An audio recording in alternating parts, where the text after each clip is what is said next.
Hey everybody, this is DM Mike, and this is the next map in Horde of the Dragon Queen of Chapter 8. It's one of the first maps I did. This is actually a map that I wasn't going to do. I was going to use a 2D map instead of trying to spend the time doing a 3D map. But as you can see behind me, I changed my mind. But this is Parnast, and of course, as you can see, it's built right on top of the 2D map that I purchased, I think, last June before we even began the campaign. So I won't spend too much time on this. Of course, there's no time-lapse build because like a previous map, I just kind of spur of the moment and didn't do any time-lapse, just kind of built it up real fast and liked it, and wasn't really planned on. Of course, there's no sketching involved. I had the map in front of me. So let's go ahead and get into this, right? So all these, let me get this out of the way here. This is the 2D map. Here, as you can see here, I kept all the roads, so there's nothing unusual here. I didn't change much of anything up. I kind of went onto the workshop and found a bunch of these houses. They kind of look like Warcraft houses in a way. They're not, though. But they're actually really, really tiny, and so I kind of took each one. I think there's like 7 or 8 different varieties, and just blew them up. Used the volume scaler and kind of, made them huge and tried to vary up sizes, right? So we have some stone houses here that are kind of where the peasants are. Here's a stable area that's important. Then we can kind of, let's do this. Looks a little bit cooler.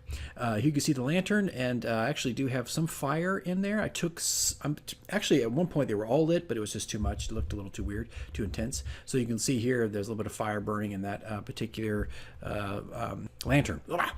Anyway, so here we go. You can look through the streets. We got some stone houses. We have the stable. We have a couple more stone houses, and for some reason my bags are highlighted. In this background, of course, if you don't recognize it, is Skyrim. Just something else you can find on the workshop, and it seemed to work really well. Like, it blended in. No one even said when they saw the map, hey, that's Skyrim. But I didn't spend too much time on this one, right? So you can see I've placed some trees. Let me look at this real fast. You can see here on the map, the original 2D map, there is some trees there. So I stuck some pines and whatnot there. Little things like wagons there. And of course, anytime I saw trees, I just would put another pine tree in. And this is the market square where the well is. There's a shrine over here. The inn is back there. And again, put some wagons in. Couple torches, lanterns lit, and let's zoom out here. You can see, whoa, that was like really fast. You can see here's some of the characters. I don't know why everybody's kind of messed up here, but you can see here's the guards that were hanging around near the well in the town square, and of course some of my players, Cricket and Storm. There's little tiny benches here. Wait, yeah, bench right there next to the well. Another wagon, of course. You kind of go down in here. We get to like ground level here. You can see another little wagon where some wares are being sold, and then of course some hay barrels and different things, hay stacks and whatnot. Again, didn't spend a lot of time on it because it was like spur of the moment. Didn't really think I would. I actually did not want to do it. Like I said, okay, Mike, I know I want to do it, but I don't have time to do it.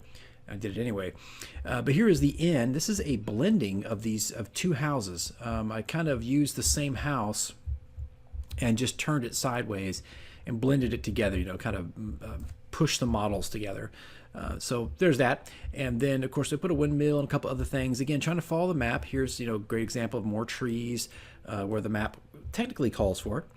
And then I put like a layer of mist right back here where the castle was sitting. I didn't put the castle or anything there. Matter of fact, now that I'm thinking about it, I kind of want to put the castle token I had created in there. I might do that. But okay, here we go. And you can see I kept the roads here. There's a couple more guards. I actually put more guards over here, just kind of hanging around, just, going across the city, making sure things are, safe and comfortable for all the citizens. And of course, it's kind of cool. My characters can sneak through all these alleys and go around these houses and go through the back doors and through the windows. It just kind of added a nice little vibe to it. Right now, it's actually nighttime, so I set the lighting to a night type atmosphere.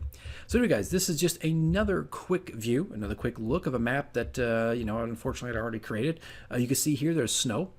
Another visual effect you can add to your maps. It's on the last map I think I showed, depending on what order I upload these, but the Wyvern Run, or the Wyvern Run, we'll call it that.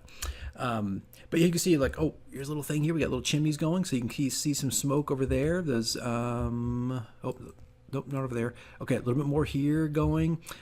Just, little things, right? I didn't spend too much time on it, but, a couple things. And it was enough to make it feel kind of cool to wander around in. Got a big water tower back here.